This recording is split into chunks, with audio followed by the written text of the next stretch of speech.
How to install DoorDash app on Samsung Galaxy S26 Ultra. So let's start the video. First of all, go to app library. Now here, so click on Play Store app. Now here, so click on this search icon. Now here, so click on keyboard. So after click on keyboard, so search door.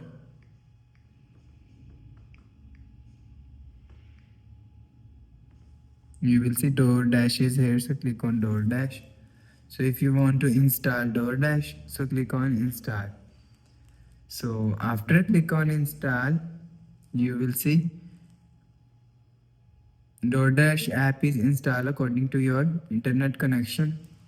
So after installing, DoorDash app is showing on your screen. So after the process, go back to home screen, refresh phone. So that's how you can install DoorDash app on Samsung Galaxy S26 Ultra. So if you like the video, please subscribe. Thanks for watching.